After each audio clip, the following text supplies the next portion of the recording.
Menasah ini ya untuk mengikuti kegiatan lanjutan kelas ibu hamil ya.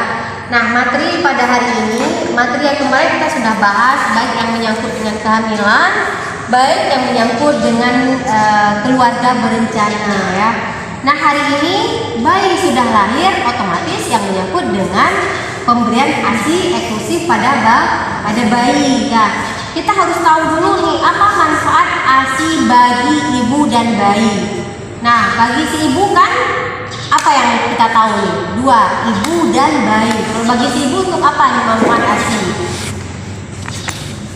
Nah, kita sudah melahirkan, sudah mengeluarkan bayi, membantu ibu involusi, mengecilkan involusi ibu rahim si ibu kembali seperti semula yang tadinya besar. Dengan kita berikan ASI involusi, pengecilan sehingga mengecil seperti semula. Itu keuntungan bagi ibu memberikan ASI. Yang kedua, mencegah perdarahan pasca persalinan. Itu bisa dengan kita memberikan ASI pada bayi. Kemudian menjalankan kehamilan. Dengan kita memberikan ASI kepada si bayi, itu sama juga metode amenormolasi. Dengan kita memberikan ASI kepada si bayi sama kita dengan ber-KB 0 sampai 6 bulan. Itu ibu-ibu kader sampaikan nanti, ibu-ibu hamil terapkan ya. Jangan sampai tidak bisa diberikan ASI kepada bayi. Alasannya nggak keluar, alasannya nggak ada. Yakin, sugesti kita harus kuat dalam memberikan ASI kepada bayi. Ya, harus yakin itu yang perlu. Nah, kemudian biaya lebih murah dibandingkan susu formula. Ini kuasa Allah, anugerah Allah, betul enggak? 2 tahun kita nggak perlu tenteng buat susu ini itu. Buka, kasih, jaga sedikit, udah aman kita.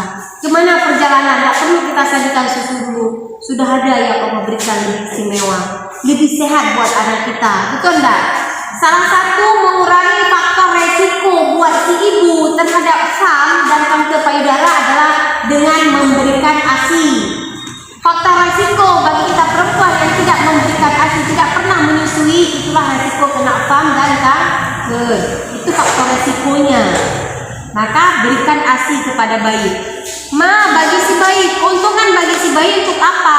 Sesuai kapasitasnya, mengandung zat antibodi, kekebalan bagi si bayi. Sehat dia, kuat dia bagi si bayi kita. Ya, kasih sampai dia umur 2 tahun. Meningkatkan ikatan bonding antara si ibu dan bayi, kasih sayang kita dengan anak kita. Ikatan kasih sayang itu akan terbentuk. Dia nggak cepat marah-marah dengan kita, dia akan sayang sama kita. Dia pergi akan ingat sama kita. Itulah dia bonding kasih sayang. Ikatan batin seorang ibu dan anak. Ibu di rumah boleh buat riset kecil-kecilan nih. Anak ada 3. Pertama dikasih ASI full 2 tahun. Kedua tak full ASI nih 2 bulan atau 3 bulan. Yang ketiga full juga ASInya nih. Kedua yang gagal. Yang ketiga ini 1, 2, 3. Ibu mulai bandingkan yang mana lebih sering sakit, yang mana sehat, yang mana sering bermasalah. Saya tanya ke ibu, di 3-nya yang mana sering bermasalah? 3 dapat ASI penuh, 2 enggak, 3 dapat. Yang mana yang sering bermasalah? 2. Iya. Itu boleh ibu lakukan riset kecil-kecilan terhadap anak ibu.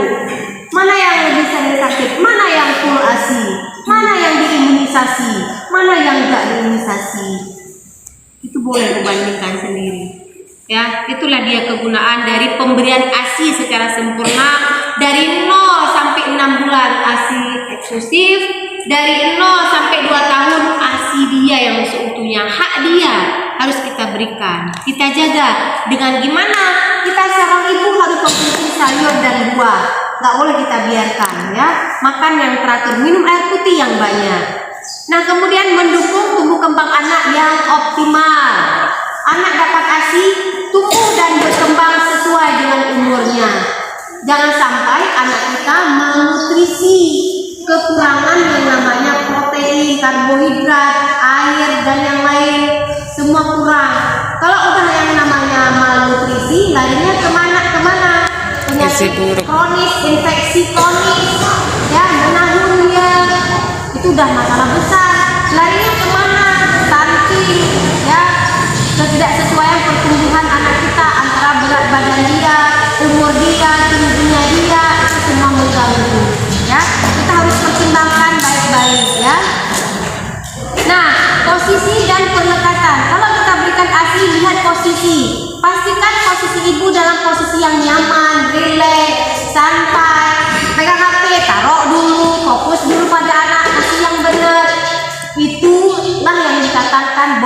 Katakan batin ibu dan anak kuat sambil menyusui, sambil kita lihat dia, sambil kita perhatikan dia, sambil kita ulus-ulus kepala dia. Itulah dia kasih sayang. Jangan sambil kita kasih asih. Kubaja royo, nah model baru. Kiban, asih keluar, asih meleleh, asih sendiri, anak sendiri. Itu nggak berhasil. Fokus anak kita dulu. Makanya anak nanti akan fokus ke kita di masa kita tua. Dia akan lihat kita, dia akan lirik kita. Taruh HP dulu. Media ini nanti aja dulu. Fokus anak dulu. Ikhlas kita terhadap anak kita, insya Allah ya. Nah kemudian kepala dan bayi membentuk garis lurus. Intinya kita berikan ASI, perhatikan kenyamanan dia. Kalau dia nyaman, putingnya masuk, posisinya sesuai, kenyang kali dia tuh. Bisa-bisa sambil ASI sambil ngantuk dia. Begitu nyamannya dia, begitu enaknya dia. Wajah bayi menghadap payudara, hidung menghadap dengan puting. Kita pasti lihat ya, kemana wajah dia, kemana arah dia, kemana mulut dia. Badan bayi dekat dengan ibu, merangkul kita dia ya. Ibu menggendong, mendekat bayi secara penuh, sempurna dia dekat dia, sempurna kita peluk dia, sempurna kita kasih ASI kepada dia. Hebat kita sebagai seorang ibu. Makanya meja aja, enggak pergi dia di kita, selalu dekat. Mau gede pun selalu dekat. Enggak boleh kakak cari duit ya kan Bu. Nah kemudian perlekatan, bayi dekat dengan payudara dengan mulut terbuka lebar, itu harus diperhatikan. Satu lagi, kalau kita memberikan ASI kepada si bayi, sebelumnya kita bersihkan dulu, lap dulu. Kadang-kadang dia nggak mau menoleh, nggak mau. Bukan suami kita aja, kadang-kadang kita cantik di depan suami, pas kita mau mendekati, semprot parfum bersih, itu logika wajar itu. Tapi mendekati anak harus bicara. Dia menoleh si bayi, kita habis masak, dia minta ASI, bau ketek. Nggak mau dia, lap dulu, semua kasih luar biasa. Besok dia minta lagi, ini kita kasih besok nggak mau lagi dia. Apalagi si suami kita, ya kan? Kita harus bersih. Perempuan kita harus hebat, kita harus kuat. Betul dah? Kalau bukan kita, siapa lagi yang keras? Kalau bukan kita, siapa lagi? Kalau bukan sekarang, Kapan lagi? Kita jangan sampai kita sama orang lain. Nggak lagi, sekarang kita. Ya kan, jaga baik-baik rumah tangga kita, ya. Jangan sampai terjadi hal-hal yang tidak kita inginkan, ya. Nah, misalnya nih, berpergian, pergi kemana-mana, ya kan? Kita pasti simpan ASI ini. Cara mengeluarkan dan menyimpan ASI, ibu harus tahu di udara terbuka 4 jam suhu ruang 27 sampai 32 derajat Celcius. Ini dia sampai 6 sampai 8 jam kalau udara terbuka.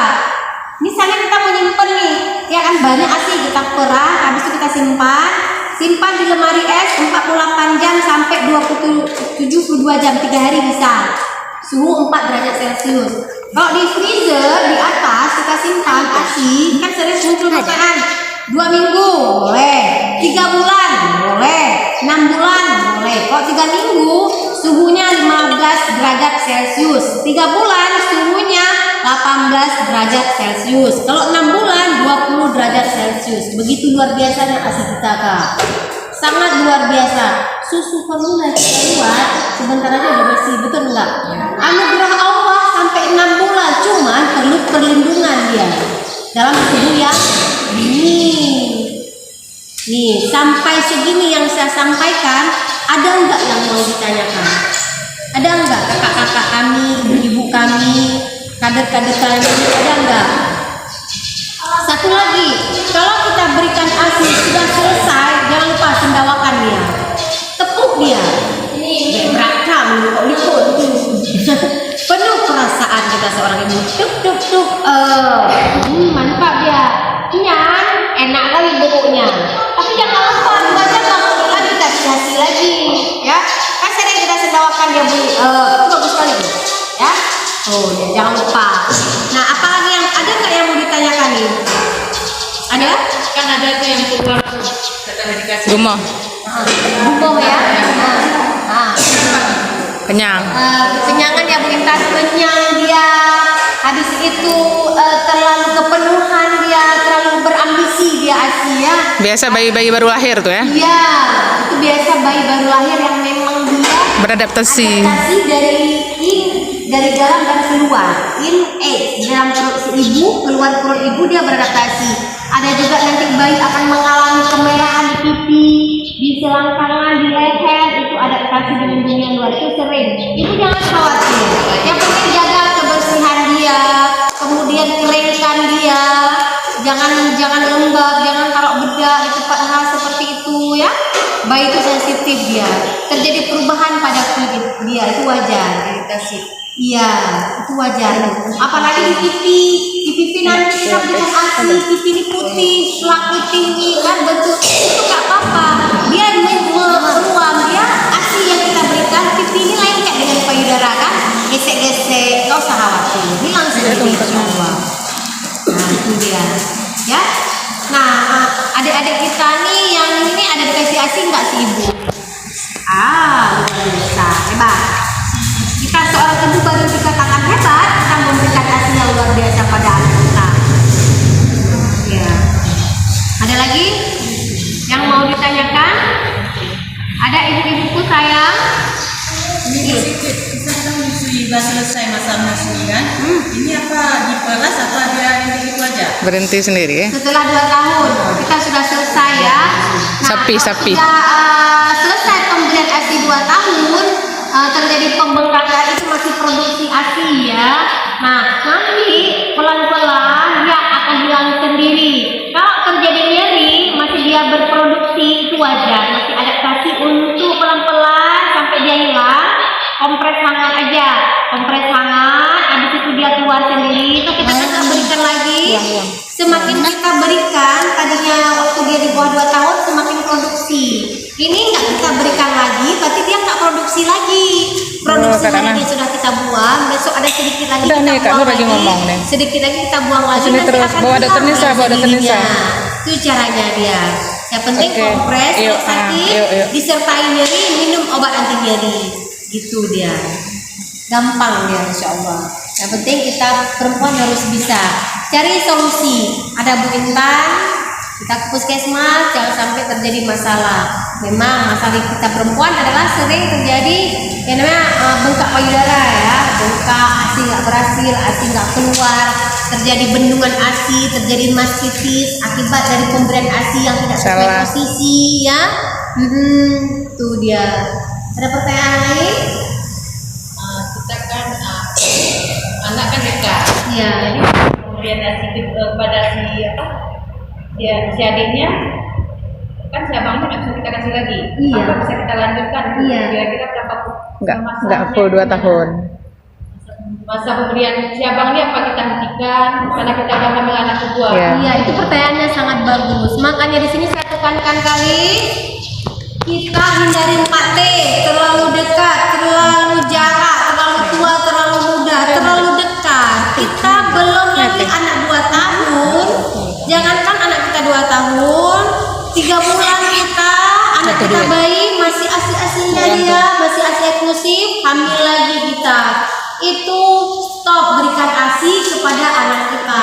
Karena kenapa? Ditakutkan nanti ketidakcukupan apa yang kita konsumsi sehingga tidak cukup untuk janin dalam kandungan. Itu yang pertama. Yang kedua, bisa terjadi kontraksi pada si ibu, Keguguran. dihisap kontraksi, takutnya terjadi keguguran. Itu nggak boleh lagi stop. Makanya kita perempuan kasih edukasi kepada suami, kita jangan egois. 2 tahun atau 3 tahun fokus anak ini dulu, 2 tahun ASI, jangan egois. Kalau suami mengatakan jangan ber-KB, nggak boleh, itu keputusan saya. Oke, siap dirimu pakai kondom, betul nggak? Siap dirimu pakai kondom, ada kondom pakai, naik lo kutip, posisi Andi lo KB. Egois nggak suami kita? Egois, sekali nggak bisa. Egois sekali, betul nggak? Betul nggak?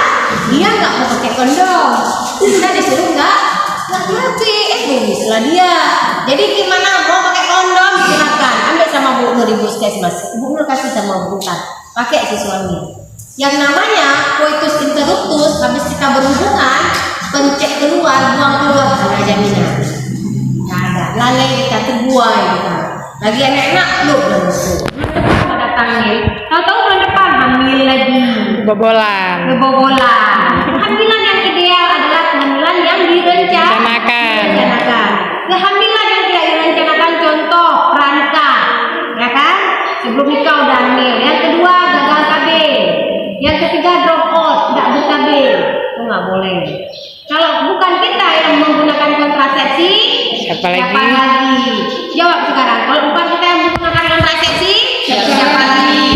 Kalau bukan sekarang, Kapan lagi? Kalau bukan sekarang, lagi. Itu gampang kali kita. Betul kan? Tadi kita nggak jaga kesehatan nih, nggak rawat payudara kita, nggak periksa kita payudara. Kita resiko kanker atau apa? Kalau bukan sekarang, apa lagi kita lakukan pemeriksaan? Kalau bukan kita, siapa lagi? Kalau dalam segi KB mudah kali. Kalau enggak kita yang pakai kontrasepsi, siapa lagi? Kalau bukan sekarang, hamil lagi. Gampang kali punya dulu. Kasih pengertian sama suami kita. Suami kita nggak boleh egois. Dia boleh egois, tapi dia ikut ambil andil dalam kehidupan kita. Contoh, rawat anak sama-sama, betul nggak? Betul nggak, Bu? Kita nyuci. Dek, kamu merah. Nah, balung adek, Bu. Boleh. Betul nggak? Boleh. Oh, Dek, kamu merah tak lalu. Ampun kita. Betul nggak? Betul nggak? Ampun kita. Dijumpai loh. Tetapi kalau ada suami kita yang ini dia yang menjemur, mantap. Betul nggak, Bu? Oh, senang kali kita, ya Allah, sirik semakin sama dia kita. Tapi kalau kita capek, ya memang kita perempuan ya. Keluar aslinya, gitu. Gak ada yang ditanyakan. Ini Bu sedikit masalah yang kemarin kan Payudara. Nah, Nah, faktor resiko kita perempuan ya, ini sambil ya, sambil kita jelaskan di kelas 3 ini semua bisa kita tanyakan. Baik yang menyangkut kehamilan, pemberian ASI, lingkungan, masalah kita perempuan, yang namanya kesehatan reproduksi kan kesehatan ibu dan anak ya. Nah, kita perempuan itu faktor resiko loh, Pak, ya. Pertama kali mendapatkan menstruasi, kita dulu waktu muda dapat menstruasi umur di bawah 12 tahun, itu faktor resiko terkena FAM atau kan kanker. Kemudian perempuan yang menopause di atas umur 50 tahun, itu faktor resiko. Yang ketiga, kita perempuan tidak pernah menyusui, tidak pernah memberikan ASI, itu faktor resiko FAM dan kanker payudara. Kemudian tidak pernah melahirkan. Kemudian kita melahirkan umur di atas 35 tahun, melahirkan anak pertama umur di atas 35 tahun. Umur kita di atas 40 tahun seperti saya ini rawan kita terkena FAM, tumor dan kanker. Kemudian siapa lagi? Perempuan yang ada riwayat FAM atau tumor pernah diangkat atau ada riwayat berobat alternatif, nggak boleh.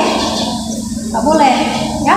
Kemudian riwayat keluarga kita ada riwayat kena kanker atau tumor, itu bisa kita nanti. Tapi mudah-mudahan alhamdulillah insya Allah. Nah, keturunan kita. Kemudian yang terakhir adalah pola makan dan minum yang tidak sehat. Contoh berwarna, berasa, apa aja makanan yang tidak sehat ibu nggak usah konsumsi, ya. Minuman juga seperti itu, ya, nggak usah dikonsumsi. Kita cari yang sehat-sehat aja, ya. Kemudian suami kita perokok, aktif, kita pasif, lebih berbahaya. Tapi kita menyuruh suami kita berhenti merokok nggak mudah, tapi mengurangi mudah ya kan, Bu? Kurang aja lama, jangan banyak kali. Nah, kalau berhenti jarang, susah kita. Perilaku merubah susah dia. Itu dia faktor risiko, Bu. Tanda dan gejalanya kita harus tahu juga nih. Waktu kita lakukan perabaan, ingat ya, pada perempuan yang pertama kali mendapatkan haid itu harus raba. Setiap bulan 1 kali, setelah dihitung dari hari pertama menstruasi, 7 sampai 10 hari ini raba. Terdapat nggak masalah, ada nggak benjolan? Dari pinggir dulu dibawa ke putih, ke arah jarum jam. Kemudian sebaliknya, ya. Nah, kemudian pada ibu menopause, kapan dilakukan pemeriksaan? 1 bulan sekali pada tanggal yang sama. Kan nggak ada haid lagi nih. 1 bulan sekali pada tanggal yang sama raba dia. Ada nggak masalah?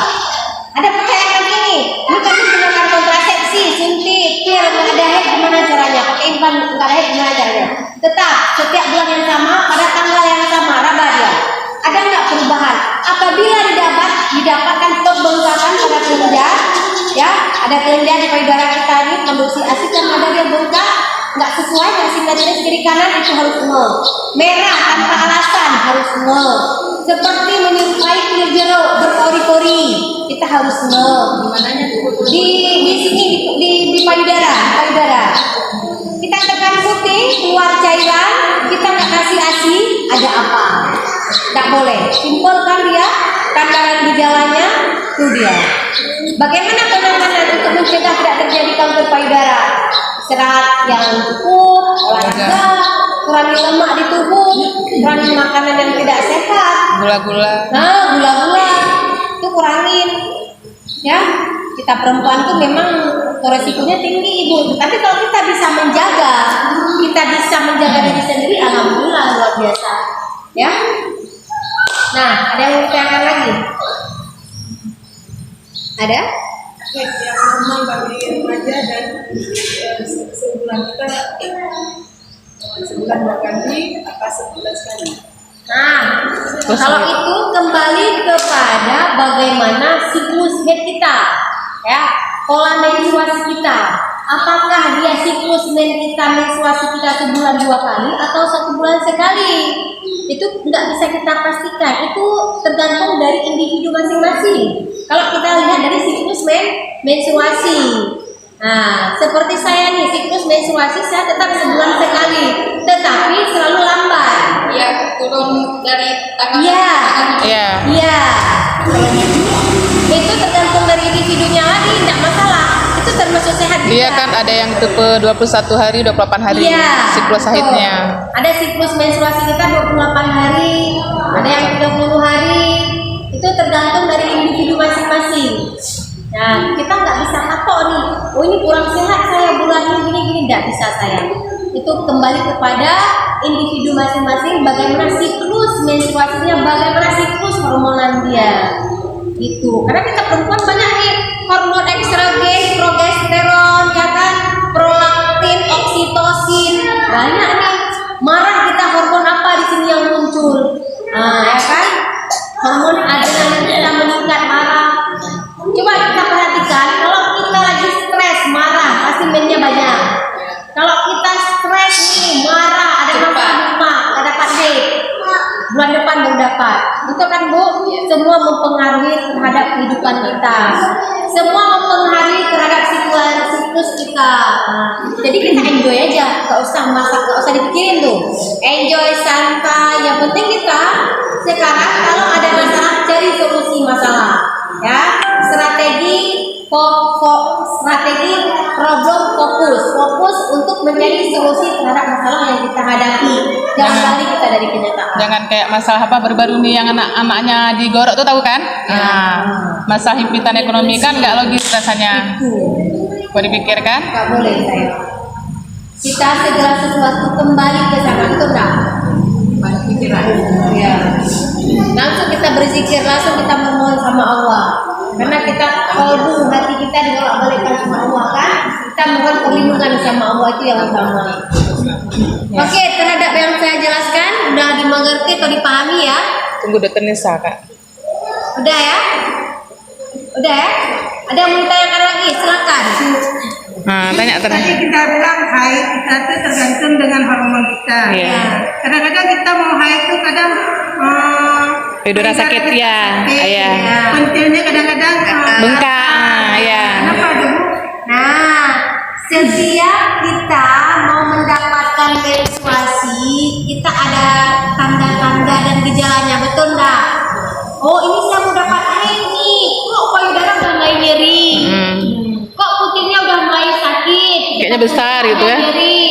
Itu wajar. Itu yang namanya peningkatan hormon di tubuh kita. Ya kan, mau hormon estrogen maupun progesteron. Contohnya lagi nih, di saat kita menopause, kan, kok udah nggak ada men lagi. Kita pikir kemana mennya? Apa sudah bertumpuk atau sudah kemana dia? Pasti kita bertanya kan, kok saya udah tua nggak men lagi, kemana dia? Kayak sekarang yang muncul pertanyaan pertanyaan dari si ibu-ibu nih. Saya nggak amin lagi nih, kemana udah bertumpuk di bukan?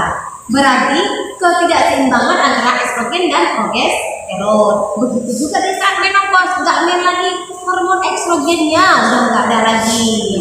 Iya, hormon yang memproduksi itu sudah nggak ada lagi. Makanya kenapa terjadi pembengkakan?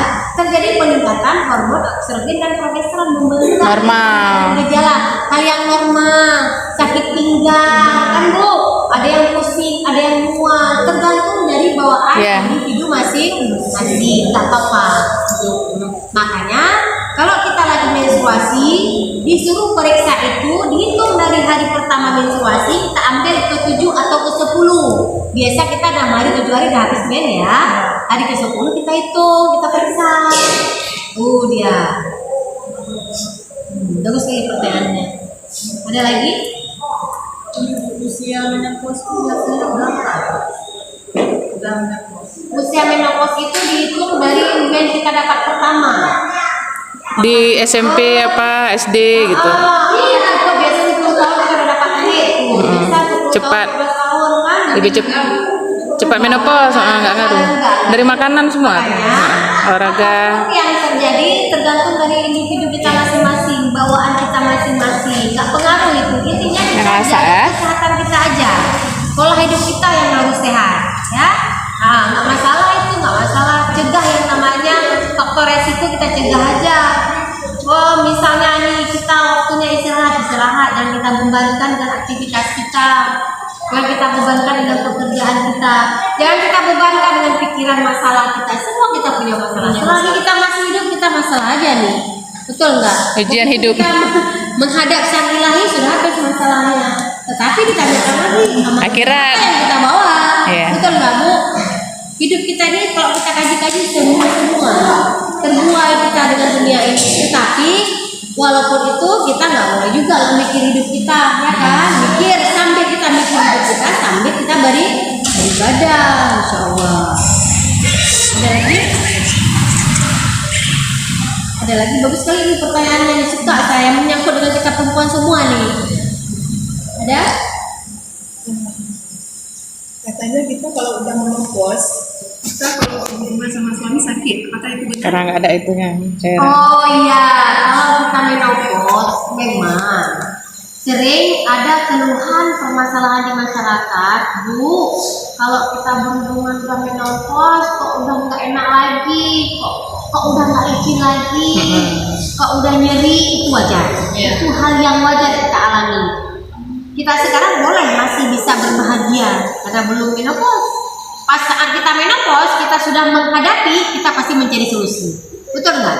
Solusinya adalah di saat kita berhubungan, saya pernah mengajarkan pasien bersihkan alat kemaluan semua, bersihkan tangan kita, bersihkan alat kemaluan suami kita, berikan sedikit minyak zaitun di tempat kita. Pelicin, sekedar aja pelicin, minyak zaitun. Itu saya pernah nonton ya di media. Itu memang pada zaman Rasulullah itu dianjurkan pakai minyak zaitun daripada minyak makan mahal sekarang. Ketawa besar kali. Mahal sekarang Kak. Ada dia bagus, zaitun kan bagus dia. Apa? Nah itu bawa